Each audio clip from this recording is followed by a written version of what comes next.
whatever you may call it. He has a fresh bite of grass for every day that he's up here. He has shelter from all the prevailing winds, and he never has to lie in the same place twice. And it's not the quantity, but it's the quality is what here, like it's full of herbs. The burn takes all the heat from the sun in summertime, and come wintertime it releases the heat slowly all the time, and the top of the mountain is warmer, say for example, than the bottom. You do live in a very, very special place, and it really should be a World Heritage Site. The Burren is regarded as a national treasure by wildlife experts, not only here at home, but by some of the foremost botanists across the world. It's up to you, it really is. The children of Ballyvaughan National School may be too young to remember David Bellamy's groundbreaking television series, but they're clearly enthralled by his passion for their homeland. And are you going to be able to look after it in the future?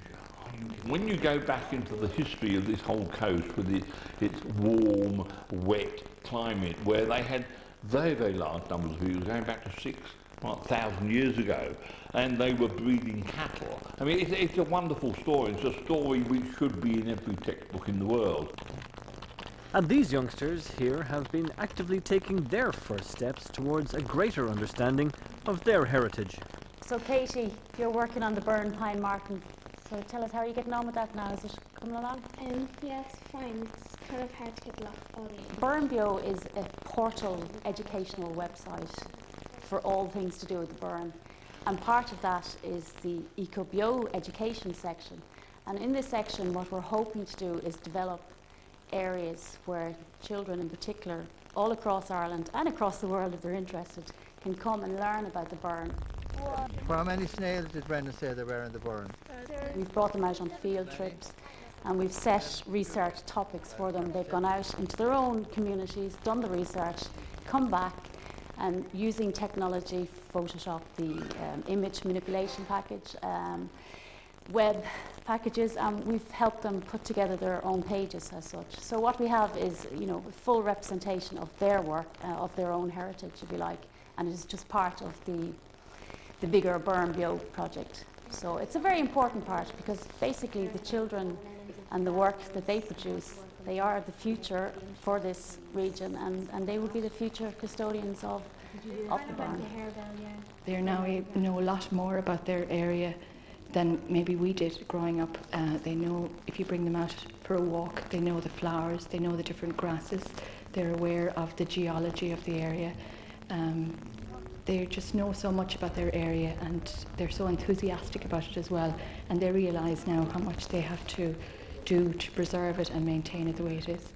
Just talking to these youngsters and seeing what they've done in their work, they could write that textbook, and it'd be wonderful to see them do that and give that textbook to the rest of the world, saying, look, we live in one of the most important places in the world. It should be a World Heritage Site, but look, this is our story, and we hope that at least some of us can go on living here and, you know, looking after it for the rest of the world. And the kids of Ballyvaughan are not the only students you'll find in the limestone wilderness of West Clare. Students on the Fine Art Masters course at the Burren College of Art have come from all corners of the world to find inspiration and help continue another ancient tradition. The Burren has always attracted, I suppose, creative people, spiritual people, people interested in education. And there has been a long tradition of advanced learning here. From the Brehon Law School was at Carmachnachton from the 6th to the 16th century, where the lawyers of Ireland would have learned their trade. And there was also a bardic school over at Finnevara, where the poets, who, as you know, were one of the main highest classes in Irish society, were taught their trade. So really, by starting off an art school, we were really tapping into a tradition, I suppose, that had lain dormant for many centuries. It's a mysterious place and a strangely creative place, and somehow that seems to affect people when they come here. Very often we find that it's not until students have been here maybe for 3 or 4 months that they begin to work with the landscape, or they begin to engage directly with the landscape. It's more I think the influence of the place is much more subtle. It's more subtle. It's in how they begin to look at themselves and how they begin to think about themselves and how they begin to view perhaps where they've come from. It is a life-changing experience, and students will say that. And very often we'll have students here whose work for the time they're here may be depicting New York, or maybe dealing with some very, very inner issues that they have. But I think it's but still it's the environment, it's the general overall environment of the place that does affect them, but maybe not in the obvious way. They're not automatically going out painting the cliffs of Moher or whatever. I mean, it's a lot deeper than that, and I think that's the way the Burren works. There are layers and layers and layers here, and that's how it affects the students as well. But definitely the sense of place has a huge influence on them. It may be a national treasure, but the fact remains that this amazing landscape lies mostly in the ownership of those farming families whose forebears have helped to create it. The pressures of modern living are many and varied, and the traditional way of life here is undoubtedly under threat. The Burren is an evolving landscape. Nature will take its course regardless of what we do. But I think that we have to take a look at some of the activities. I mean, tourism has always taken place in the Burren. Farming has taken place over thousands of years. People have built houses in the Burren for thousands of years. But this day and age, because we have new technologies, we have new scales in terms of the size of houses, the size of agricultural machinery, etc., new technologies. Those technologies, those innovations, they put the landscape under pressure. Though farming and tourism have always taken place here, we still have to look at those industries in the 21st century and work out ways in terms of which they can be supported and modified to support the environment of the Burren. I'm working with a farmer, and his wife got a bit bored, you know, he was doing his thing, putting the wildlife back on his farm. So she started collecting sloes, you know, a blackthorn, the famous, and she made sloe gin, but she had all the sloes left over, so she made sloe chocolate. And his farm made 30,000 quid last year from sloe chocolate alone. Think of the amount of sloes here. Why aren't we using the landscape rather than abusing the landscape and growing things which we have to use fertiliser and things on? So it's a wonderful. If I was, you know, 30 again, I think I would come over here as a farmer and say, wow, it is one of the most exciting places in the world, and I'll be able to eat my own produce. I think, as everybody knows, the Burren is one of the most unique landscapes in the world, and one of the biggest assets this country has, and I'd say one of the biggest assets in Europe. And I think it would be a great shame to spoil that, and I know what men would do if he got his way. So I think it's very important that such a thing is controlled. I had to go to come back to appreciate the Burren. And you have to see the other side, how people live in big houses, swimming pools, tennis courts, horses, big jobs, a big lifestyle. But people live in the Burren, and maybe a lot of people don't realise that they're millionaires with no money. The lure of the Burren.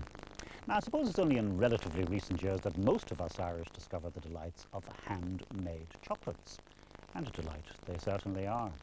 But in fact, there's over a century of chocolate-making tradition in the O'Connell family of Carrigaline in County Cork. And remarkably, it was the love of an English servicewoman for a German soldier after World War II that brought that chocolate-making tradition from Germany to the County Cork.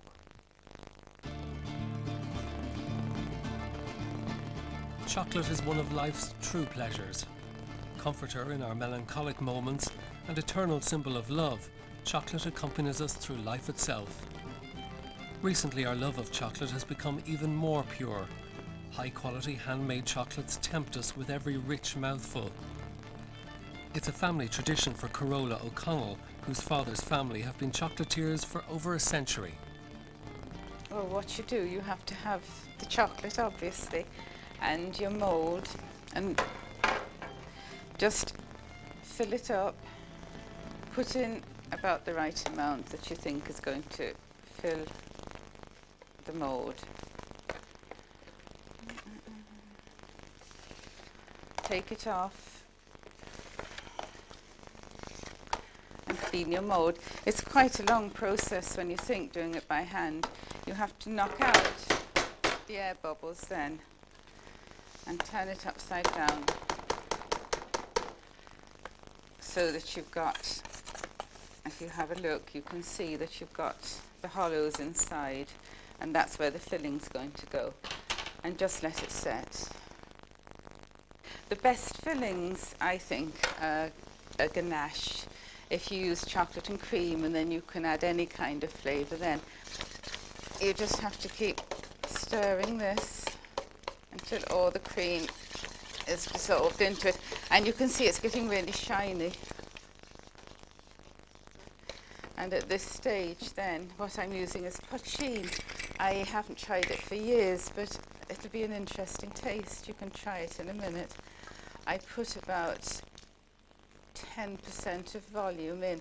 I know it sounds a lot, but I always feel that if you're making handmade chocolates, you might as well do it properly. Okay. And we'll just pipe the filling in. And you can see, I mean, it is fairly slow, but it's interesting to do as well. Interesting, certainly, but what about the taste? Strawberries, red wine, pepper and even chilies are reckoned to work really well with chocolate. It's really surprising. It does work. It's amazing, isn't it? And all manner of strange and wonderful taste combinations can be sampled in O'Connell's shop, located in Cork city centre. Raindrops on roses and whiskers on kittens, bright copper kettles and warm woolen mittens, brown paper packages tied up with strings. These are a few of my favourite things. But what makes this kind of sweet shop so special? It's old-fashioned sweets and chocolate in it. Old-fashioned? And do you like old-fashioned things?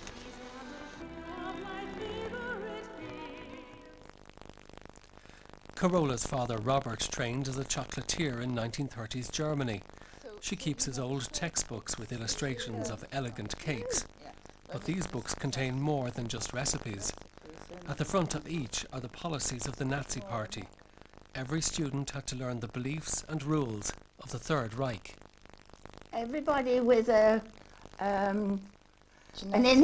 genetic and inherited disease, alcoholics, to make the unfruchtbar zu machen, to sterilise them. Yeah. Gosh, in a pool like this. Yeah. Robert Grimmer was conscripted into the German army aged just 17. He was soon sent to the front.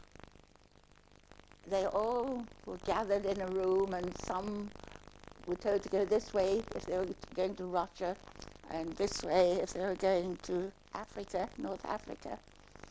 So he saw that he was in the wrong side, queue, so he went over to the other one. So instead of going to Russia, he went to Africa. I mean, there was no willing about it. Everybody had to go. Robert saw some of the fiercest fighting in the Second World War. He was captured at El Alamein, where the Allies pounded the German army for 12 days. Robert was sent to various POW camps and ended up in England. He was on one side of the barbed wire fence. Women's Army Education staffer Joan Stevens was on the other. I went to Aldershot to take part in the Army Athletic Championships. As a high jumper, I only came second, but still. And I bought a bottle of beer back for him, because they didn't have any beer or anything. And I don't know, I suppose we sort of got friendly after that, but that seems to be when it started, when we got more friendly after the bottle of beer. Life was tough after the war. Robert and Joan married in Germany, a few sausages and bread for their wedding breakfast. Eventually they moved to Carrigaline, where Carola learned her father's craft. Okay, so these are one of the ones that we made earlier. This is the pochine.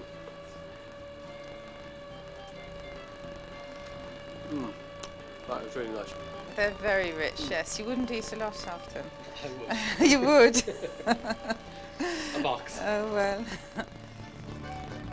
Carola's father Robert died last year, but a new generation is following in the family tradition. Her son Casey is centrally involved in the business. You could say the German defeat at El Alamein brought Carola's mother and father together in a twist of fate that shows love really can conquer everything. And life can be so sweet. And that ends the programme for this evening. Do join us again at the same time on Wednesday next. Until then, from the Burren and County Clare and from all of us in your nationwide team, a very good evening to you.